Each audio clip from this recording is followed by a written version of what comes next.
semente imutável, inabalável, incorruptível e eterna da palavra de Deus. Como rios de água viva, Senhor, flui da vida do Djalma para as nossas. E que cada um de nós venha reter exatamente aquilo que precisa para viver uma semana extraordinária, para viver os melhores dias da nossa vida e os piores nunca mais existirem. Em nome de Jesus, amém. Amém. Pode ser, igreja. Vocês estão felizes? Amém. Bom, eu sempre gosto de frisar que é uma responsabilidade estar aqui para falar das verdades da palavra. E eu não tenho muito hábito de ministrar aos domingos. Quem vem às quintas-feiras já está acostumado a me ver ministrar.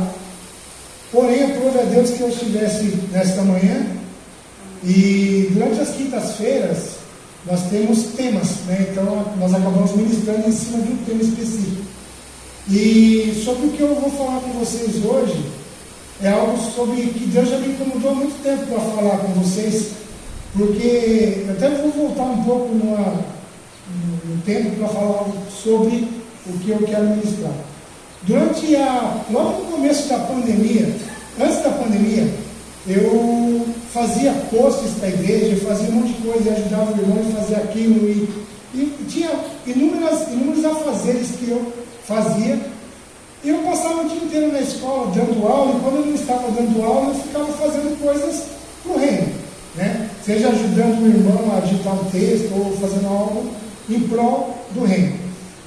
Chegou a pandemia e eu precisei fechar a escola temporariamente e trabalhar fora. E aí eu comecei a trabalhar fora e comecei a trabalhar à noite com a escola. E isso fez com que eu começasse a falar uma palavra que eu não vou mais falar. Tipo, eu não tenho tempo. É algo que eu comecei a falar direto. A pessoa fala, já você pode fazer tal coisa? Eu não posso fazer porque eu não tenho mais tempo, né? E isso foi me incomodando, porque assim, como assim você não tem tempo, né? E o que eu quero falar com vocês nesta manhã é que nós possamos entender e administrar as nossas prioridades, porque quando nós aprendemos a administrar as nossas prioridades, nós teremos tempo para muitas coisas. E eu sou uma prova viva disso, porque outrora eu não tinha tempo, e esse ano eu estou fazendo rema, eu estou fazendo faculdade, eu estou trabalhando fora, eu estou trabalhando na escola e ainda tenho tempo para fazer as coisas para a igreja. Então, quer dizer, antes eu não estava fazendo quase nada, eu não tinha tempo, hoje eu tenho tempo disponível. Não vou falar que sobra muito tempo, mas a gente costuma administrar esse tempo. O que eu quero dizer é que numa escala de prioridade, muitos cristãos estão vivendo de forma desordenada. E eu não estou aqui para condenar ninguém, nem julgar ninguém. Quero que vocês simplesmente reflitam sobre o que vai ser falado nessa manhã e que no final vocês continuem me amando. Amém. Porém, eu quero explicar então qual que seria essa escala de princípios que muitas vezes nós até temos na nossa mente, qual é as nossas prioridades, mas muitas vezes nós não colocamos isso em prática. E aí vem a falta de equilíbrio em nossas vidas. E aí eu acabo trocando, muitas vezes, o que é urgente para mim, do que realmente é importante para o reino. Eu começo a viver o meu eu. O que é importante para mim, eu faço primeiro. O que é importante para os demais ou para o reino, se der tempo eu faço. E não é assim que funciona. Nós precisamos, primeiramente, conhecer pela ótica de Deus e através da Bíblia o que ela nos ensina. E depois colocar tudo isso em prática. Antes de adentrar na palavra, eu queria ler um trecho de um livro que eu comecei a ler, e eu achei um livro totalmente muito interessante e até recomendo. Até eu comentei com o pastor Anderson, ele falou que já leu. É um livro chamado Uma Vida com Propósito. Diz assim: o propósito de sua vida é muito maior que a sua realização pessoal, sua paz de espírito ou mesmo a sua felicidade. É muito maior que sua família, sua carreira, ou mesmo seus mais ambiciosos sonhos e aspirações. Se você quiser saber por que foi colocado nesse planeta, deverá começar por Deus. Você nasceu de acordo com os propósitos dele, e para cumprir os propósitos dele. A procura pelo propósito da vida tem intrigado as pessoas por milhares de anos. Isto porque, normalmente, começamos pelo lado errado. Começamos por nós mesmos. Nós fazemos perguntas voltadas para a nossa pessoa. O que eu quero ser? O que eu deveria fazer na minha vida? Quais são os meus objetivos? As minhas ambições? Os meus sonhos para o futuro? Mas se concentrarmos em nós mesmos, jamais desvendaremos o propósito da nossa vida. A Bíblia diz que a vida de todas as criaturas está na mão de Deus. É Ele quem mantém todas as pessoas com vida.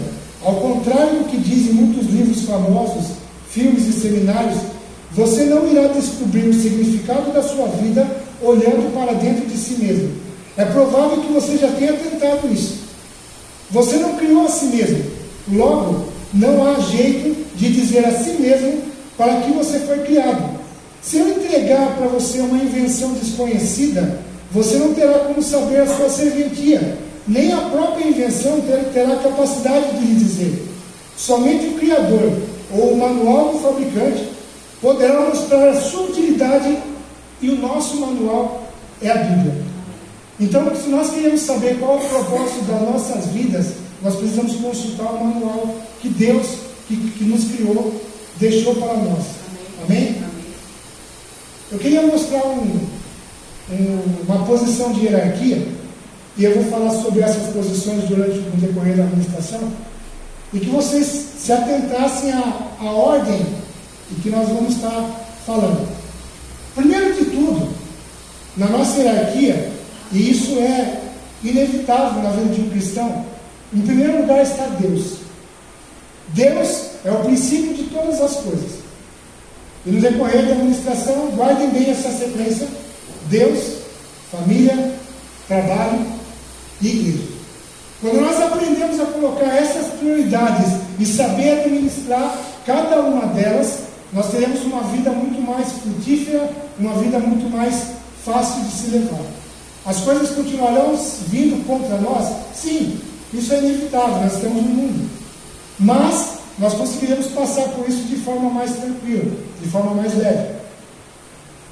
Em primeiro lugar em nossas vidas precisa ser Deus. Em Colossenses 1,16, eu achei interessante na versão mensagem, ele diz assim: pois tudo, absolutamente tudo, nos céus e na terra, visível e invisível, todas as coisas começaram nele e nele encontram o seu propósito.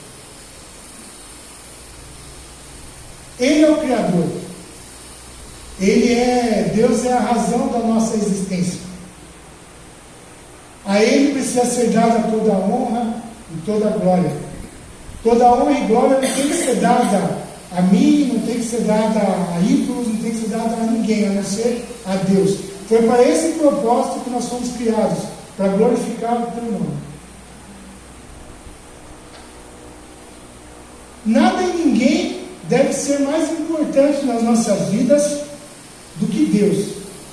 Absolutamente nada. E aí eu pensei assim, como a nossa igreja costuma sempre trazer alguma palavra no grego, para traduzir sobre o grego, eu quero dizer para vocês que nada no grego é nada. Olha que revelação. Nada no grego é nada. Então, nós não devemos colocar ninguém acima de Deus, para que nós possamos viver de forma correta. Amém? Amém. Marcos 12.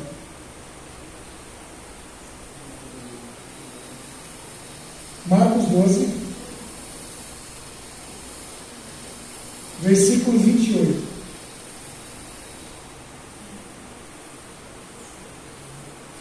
Um dos mestres da lei aproximou-se e os viu discutindo.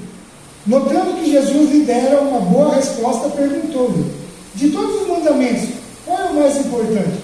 Respondeu Jesus: o mais importante é esse: ouça, ó Israel, o Senhor, o nosso Deus, o Senhor é o único Senhor. Ame o Senhor, o seu Deus, de todo o seu coração, de toda a sua alma, de todo o seu entendimento e de todas as suas forças.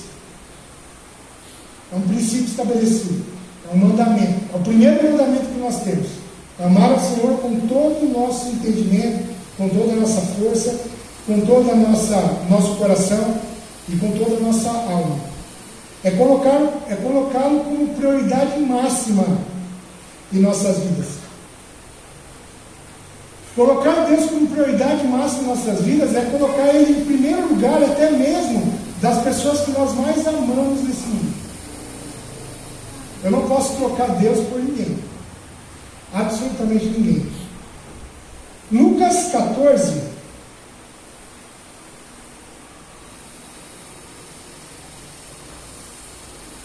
(26).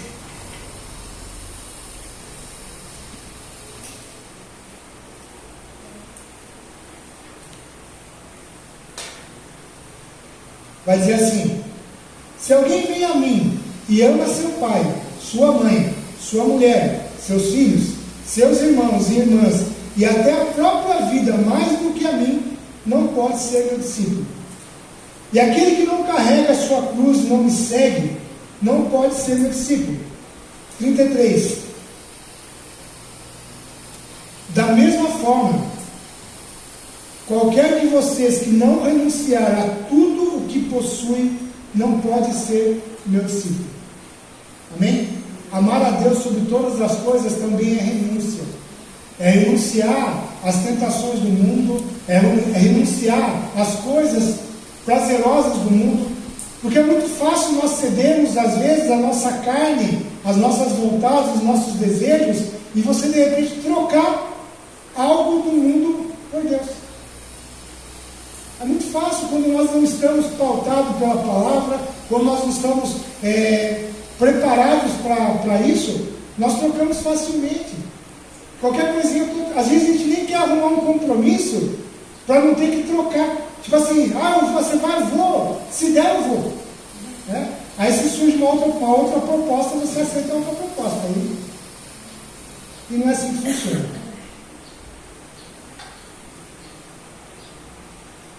Um exemplo bem interessante: se alguém chegar para você e pedir, vamos colocar a pessoa que você mais ama. Se a pessoa chegar para você e falar assim, você escolhe ou eu ou Deus, a sua resposta tem que ser: vai com Deus, meu amigo, mas eu fico com Deus. Amém? Amém. Sadraque, Mesaque e Abednego, eles não titubearam a escolher Deus. Eles não se prostraram diante de uma estátua, mesmo sabendo que eles morreriam por isso. Abraão, ele ia sacrificar o seu filho em obediência a Deus.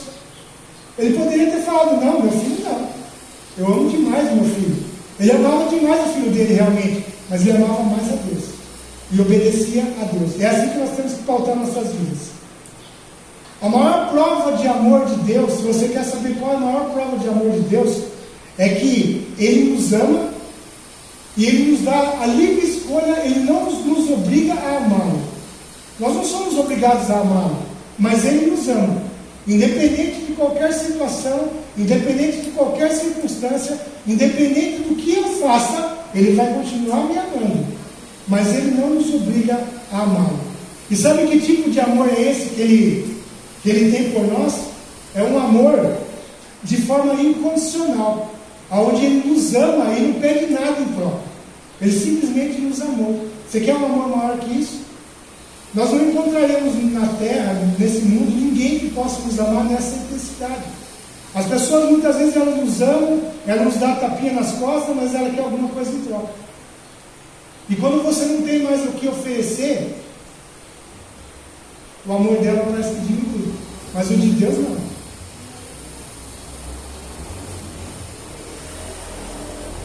Independente de escolher ou não amar ao Senhor, nós como cristãos, como filhos, nós os amamos, porque nós sabemos o que Ele fez por nós.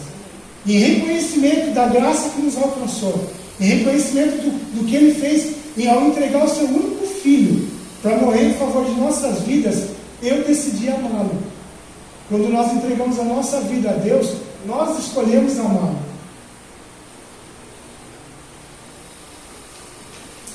E aí nós temos a nossa prioridade, então, que é amar a Deus sobre todas as coisas. Em segundo lugar, que nós vimos aqui, vem a nossa família. 1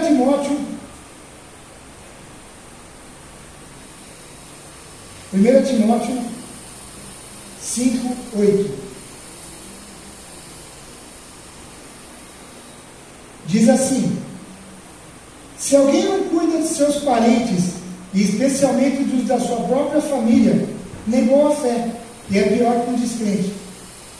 Eu quero que vocês entendam que quando a gente fala de cuidar da nossa família, não é você deixar de corrigir o filho, não é você deixar de repreender algo que está sendo feito errado, mas o cuidar da sua família é você não negligenciá-los, de levar eles à salvação, é levar o amor de Deus para eles e não trocá-los por outras coisas. Tem muitas pessoas, tem muitos pais que abandonam os filhos e deixam para outros cuidarem e não está nem aí para o filho, não dá instrução nenhuma. Muitas vezes o filho está lá em casa passando fome e o pai está fazendo outras coisas menos cuidar da sua própria família. E muitas vezes ele vem para a igreja todo domingo, toda quinta-feira, mas esquece os de casa. Não adianta nada. Eu não posso querer salvar os próximos e não salvar a minha própria família. Amém? Então, isso tem que ser na nossa concepção de prioridade, tem que estar abaixo de Deus. A minha família é mais importante após Deus. A minha família é mais importante. E é a ela que eu vou me dedicar o meu tempo. Amém. Amém? Eu estou falando aqui de pessoas que muitas vezes elas fazem boas obras, ela distribui cesta básica, ela fala do amor de Deus para todas as pessoas, ela anda em fé, mas ela não cuida da sua família, entenda isso. Tá? Ela não se dedica aos filhos, ou se ela é filha, ela não honra seu pai e a sua mãe. Né? Então, é esse tipo de pessoa que eu estou falando. Você tem falado da salvação para a sua família? Você tem falado? Eu sei que não é fácil. Muitas vezes você falar do amor de Deus para a sua família é mais difícil do que você falar para um desconhecido. Às vezes para uma pessoa desconhecida é muito mais fácil você abordá-la e falar do amor de Deus para ela. Porque muitas vezes a nossa família, ela nos conhece de outras épocas. Muitas vezes da época que nós éramos do mundo, que nós fazíamos coisas erradas. A pessoa olha para a gente assim, ela fala: meu, você fez tanta coisa errada que você quer falar de Deus para mim? Mas as pessoas muitas vezes elas não valorizam a transformação que você teve. E elas não entendem o quanto Deus trabalhou na sua vida e a transformação que vem de dentro para fora. Aleluia. E muitas vezes você fala para essas pessoas e elas pegam e elas... É mais fácil elas ouvirem o outro, né, do que você. Mas não é motivo de nós cruzarmos os braços por causa disso. Que é exatamente isso que o inimigo quer. O inimigo quer que você cruze os braços e fale... coloca na mão de Deus, é melhor, coloca na mão de Deus. Porque do homem, o homem é cruel. Mas assim, não desista da sua família. Insista. Mesmo que a pessoa nem queira te ouvir. Chega para ela e fala: Jesus te ama. Liga para ela, manda uma mensagem: Jesus te ama. O amor de Deus te alcançou. Deus continua te olhando, independente do que você faça. Mas não desista da sua família. Amém? Amém. Marcos 6:4.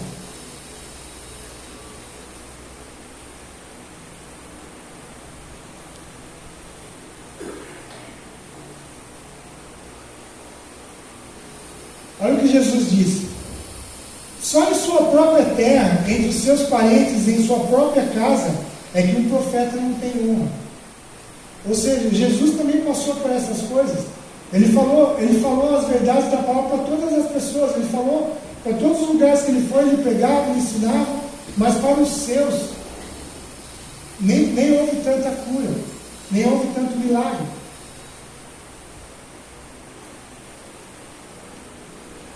Em todos os lugares o profeta ele é bem recebido.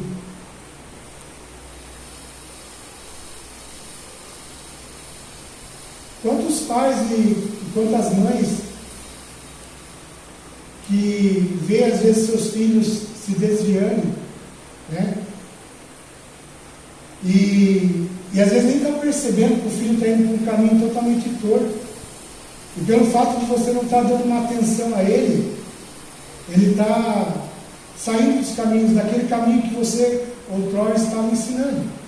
E de repente você começou a ter tantas outras obrigações e esqueceu de continuar perseverando na vida do teu filho.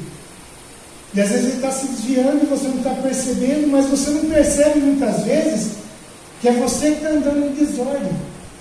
É você que não está sabendo administrar o tempo, Deus e família.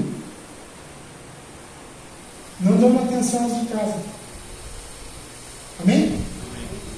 Só para refletir, se vocês muitas vezes estão vivendo isso ou não estão fazendo de acordo, comecem a fazer a partir de hoje. Não, que nem eu disse no começo, não é condenação, não é julgamento, é apenas para a gente poder refletir e mudar a nossa forma de agir nessa circunstância.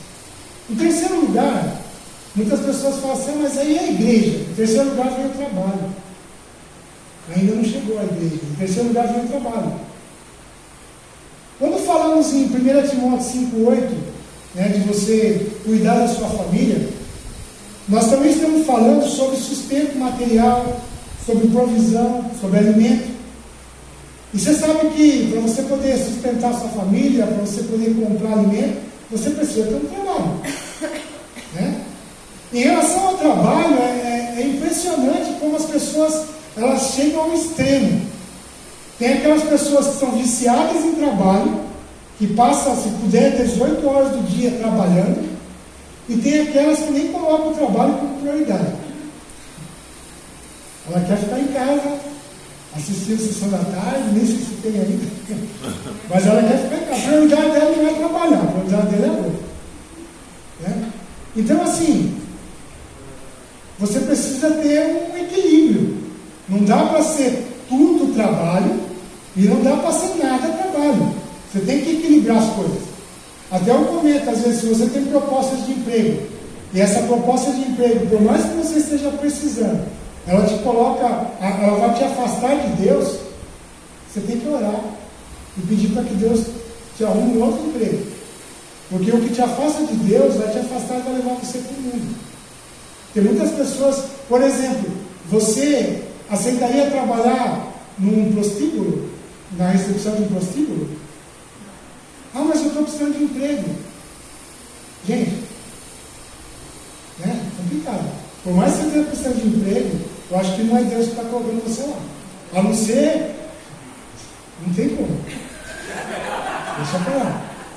Porque qual é a tendência de você trabalhar num lugar desse? A tendência é você se contaminar com aquilo. Né? Então eu estou falando de trabalho, um trabalho digno, um trabalho que vai fazer você até alcançar vidas onde você está trabalhando, onde você está inserido, onde você vai trabalhar dignamente. Né? Tem muitas pessoas que acham que ela vai resolver todos os seus problemas com a força do seu próprio braço. É por isso que ela tem muitas vezes, igual o pai do Cris, tem 3, 4 trabalhos. Ela trabalha de manhã, trabalha de noite, trabalha de sábado, domingo, feriado, e se de madrugada chamaram para atender. Então é extremo isso. Precisamos colocar essa lista de prioridade. Deus, família e trabalho. Nenhum deles pode interferir na prioridade do outro. 2 Tessalonicenses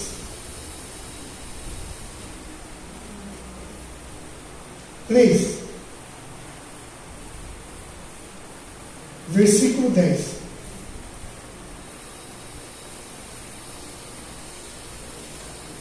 Quando ainda estávamos com vocês, nós ordenamos isso.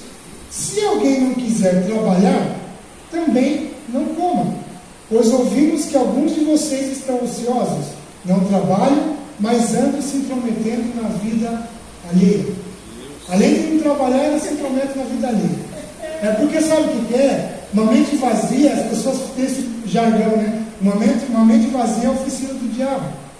Ela fica lá o dia inteiro pensando na vida alheia e não pensa no seu próprio trabalho. Aí eu quero dizer para vocês também, jovens que estão na fase de estudo, vocês também precisam levar o seu estudo como uma capacitação para o seu trabalho. Então esse tempo de estudo também precisa ser bem administrado. Às vezes eu falo para o Samuel, dou uma brigadinha para ele, Samuel, faz uma coisa para mim. Eu vou fazer, eu estou com um probleminha, tenho prova de escola, você está se dedicando aos seus estudos, mas também precisa arrumar um tempo para as outras coisas. Tudo há um equilíbrio. Nem tudo é isso, nem tudo é aquilo. Tem que ter um equilíbrio. Amém? Precisamos alinhar isso, porém o trabalho está abaixo de Deus e da família, e eu preciso equilibrar as coisas, mas o trabalho é uma ordenança bíblica. Eu preciso trabalhar porque é com o suor do meu trabalho que eu vou receber o meu dinheiro. Porque através do trabalho é onde o cristão ele sustenta a sua família, aonde ele sustenta a obra, aonde eles alcançam os necessitados. Como você vai poder sustentar a obra ou alcançar os necessitados se você não estiver trabalhando? Mas se você não está trabalhando com carteira assinada, existem vários trabalhos que você pode fazer. Então existem maneiras de você trabalhar. Atos 20.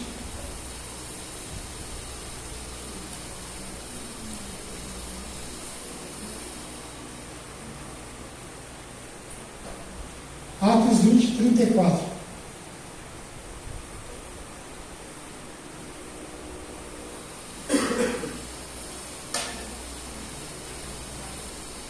Vocês mesmos sabem que essas minhas mãos supriram as minhas necessidades e as dos meus companheiros.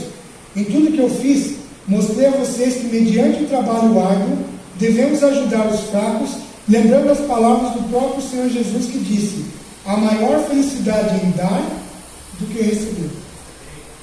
Amém? Amém? Que nós possamos ter essa felicidade todos os dias, em poder dar. Porque quando Deus nos dá algo, Ele nos dá em abundância, para que nós possamos transbordar e alcançar outras pessoas. Nós não ganhamos muito dinheiro para o nosso próprio prazer. Eu preciso saber administrar isso também. Você, quando ganha recursos, quando você tem recursos financeiros de sobra, é porque é para você alcançar o próximo também de forma generosa. Alcançar a obra do Senhor, alcançar vidas. Tem muitas pessoas que não têm o que comer, e às vezes você está em abundância em casa, sobrando coisas em casa, até perdendo. E muitas vezes você não está pensando no outro. Ah, mas foi eu que trabalhei para isso. Mas você trabalhou justamente para isso.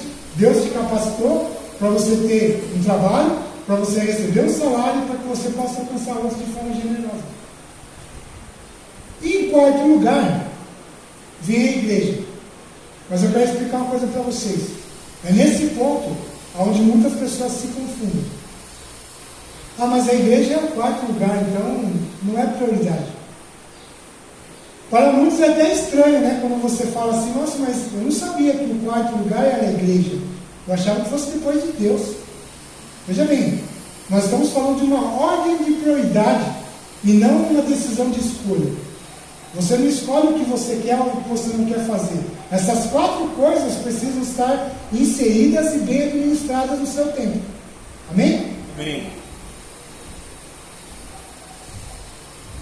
Nós estamos falando de valores e sua ordem. O fato da família vir antes da igreja, isso não me dá o direito de não ir para a igreja. Eu preciso saber administrar essas coisas. Os nossos cultos aqui, eles são de quinta às 19h30 e de domingo às 9 horas. Para facilitar a vida da maioria, iremos mudar os cultos para domingo às 18 horas. Né? Então nós temos culto praticamente no dia da semana inteira. Faça aí 7 vezes 7, 24 vezes 7, quantas horas dão? E vocês só tem culto praticamente 4 horas por semana. E aí você vai arrumar um tempo para visitar a sua família, ou para fazer um churrasco, ou para ir pescar no horário do culto. Ai, Deus. Entenda, eu não estou falando que você não pode visitar, mas todo domingo, sempre no horário do culto. Alguma coisa não está certa. Ah, quinta-feira eu vou jantar na casa da minha tia. Pô, mas tem culto. Vai na quarta. Ah, mas tudo tem mais. Eu sempre falo, eu comecei a falar depois da pandemia. Ah, mas eu não tenho tempo para ser cidade. Amor, eu não tenho tempo. Como não tem tempo?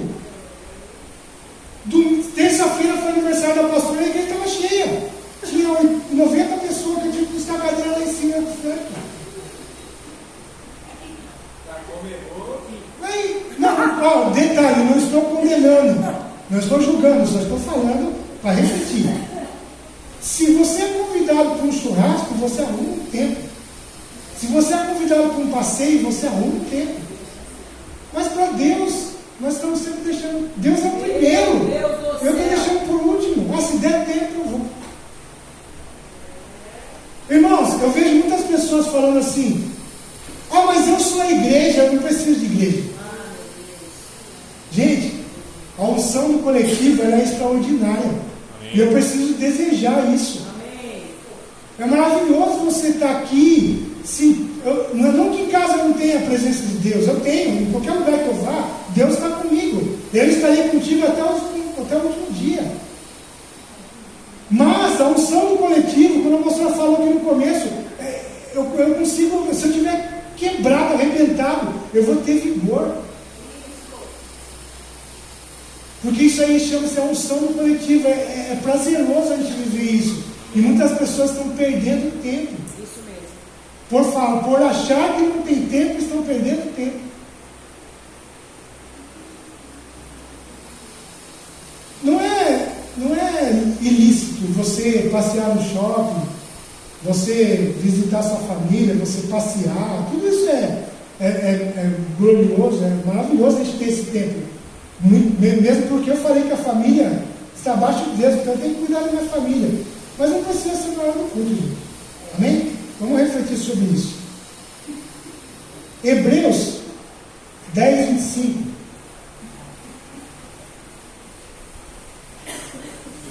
Hebreus 10, 25. Todos continuam me amando, né?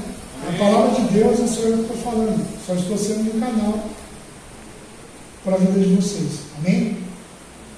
Hebreus 10, 25 vai dizer assim: não deixemos de reunirmos como igreja, segundo o costume de alguns, mas procuremos encorajar-nos uns aos outros, ainda mais quando vocês veem que se aproxima o dia. Ou seja, é o dia que nós almejamos, que é o dia da volta do Senhor Jesus, onde nós iremos ao encontro dele. Isso é algo que nós, como cristãos, almejamos esse dia chegar. Jesus está voltando. E eu não posso deixar de nos reunirmos como igreja, como corpo de Cristo.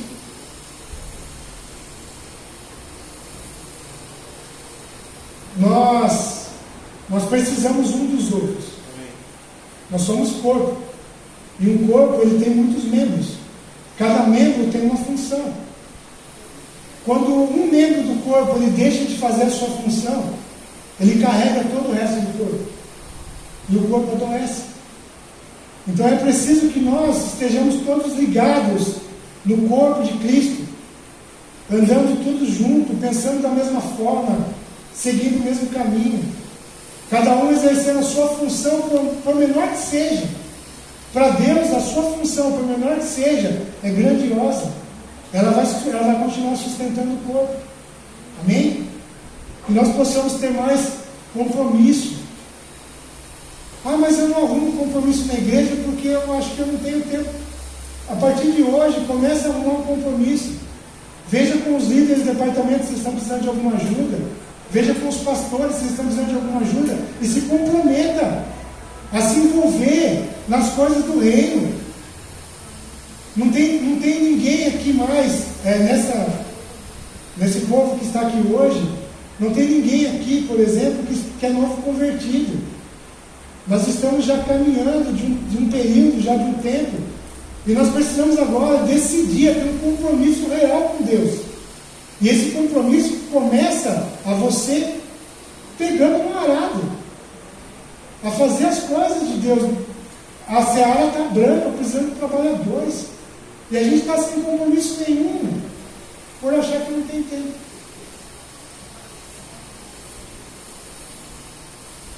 Mesmo estando em quarto lugar, a igreja ela precisa ser a nossa prioridade. Eu preciso estar inserido nesse meio.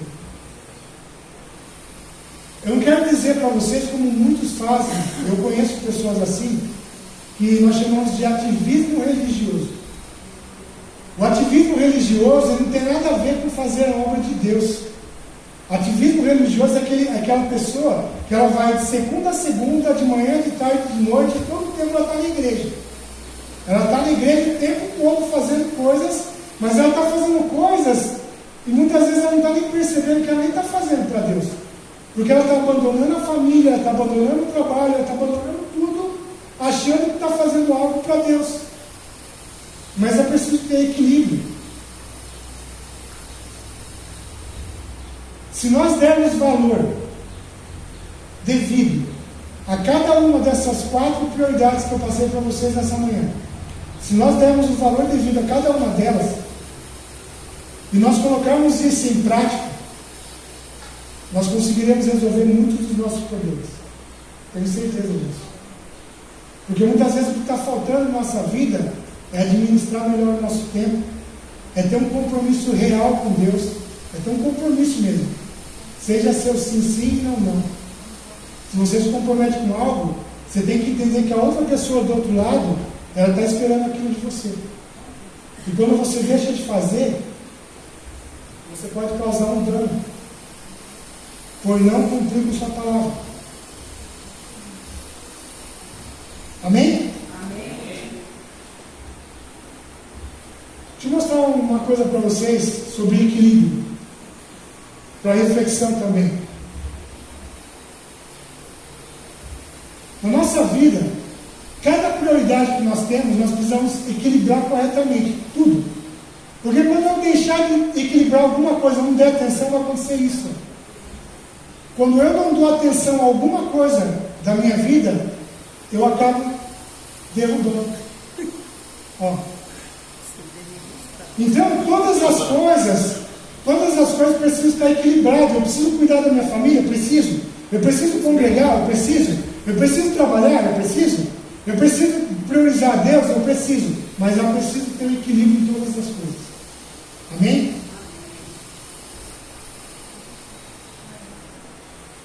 Eu resolvi falar sobre isso com vocês, justamente pelo fato de eu um dia achar que eu não tinha mais tempo. E eu deixei de fazer muitas coisas.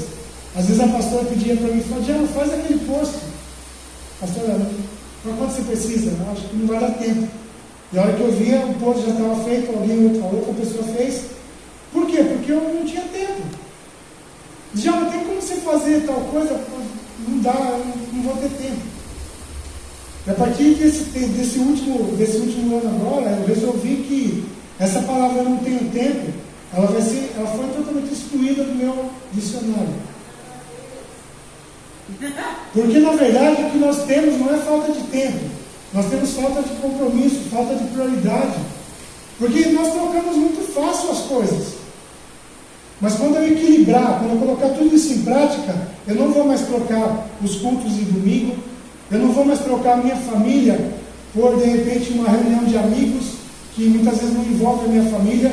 E todo dia, eu não falo que é ilícito você ter uma reunião de amigos, é bom, é legal, é gostoso. Mas não dá para fazer isso todo dia e deixar sua família de lado. Amém? Amém. Falta compromisso em muitas pessoas. Falta compromisso primeiramente com Deus. Eu preciso ser fiel a Deus, eu preciso ser obediente a Deus. Como eu disse, nós somos um corpo, nós precisamos estar juntos, ligados, cada um fazendo a sua função. Romanos 12 vai dizer exatamente o que eu acabei de falar para vocês sobre o corpo. Romanos 12, versículo 4.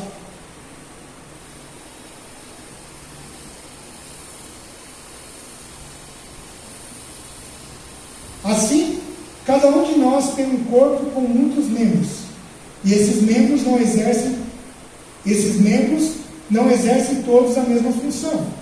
Assim também em Cristo, nós que somos muitos, formamos um corpo, e cada membro está ligado a todos os outros. Temos diferentes dons, de acordo com a graça que nos foi dada. Se alguém tem o dom de profetizar, use na proporção da sua fé. Se o dom é servir, sirva. Se é ensinar, ensine. Se é dar ânimo, que assim faça. Se é contribuir, que contribua generosamente. Se é exercer liderança, que exerça com zelo. Se é mostrar misericórdia, que o faça com alegria. Amém? Eu anotei uma coisa aqui que eu achei muito interessante sobre compromisso. Eu estou terminando. Ter compromisso é comparado com uma promessa. É o ato de fazer uma promessa, deixando a outra parte na certeza de que será cumprida. Diariamente, nos comprometemos com os amigos, com o trabalho ou com a família. Porém, não podemos deixar de lado o nosso compromisso com Deus. Esse deve ser a sua maior aliança e prioridade. Se comprometer em um relacionamento com Deus é uma forma de honrá-lo e demonstrar amor a Ele. Amém? Pai, em nome de Jesus, eu quero te dar graça por esse tempo. Quero te dar graça, Pai, por essa palavra alcançando os meus irmãos. Que nós possamos, a partir de hoje, realmente priorizar todas as coisas, Pai. Em nome de Jesus, eu declaro olhos para ver, Pai, ouvidos para ouvir aquilo que a palavra tem dito aos meus irmãos. Obrigado, Senhor, porque essa palavra foi lançada, essa semente vai crescer e dar bons frutos. Em nome de Jesus, amém. E eu queria passar só um videozinho rapidão, que eu acabei esquecendo, mas esse vídeo é também para vocês refletirem sobre o que vai ser dito. Se falta de tempo, existe falta de interesse. Porque quando a gente quer mesmo, a madrugada vira dia, a quarta-feira vira sábado, e um momento vira oportunidade para sempre. Amém? Quando a gente quer mesmo, a gente faz todas as coisas. Glória a Deus.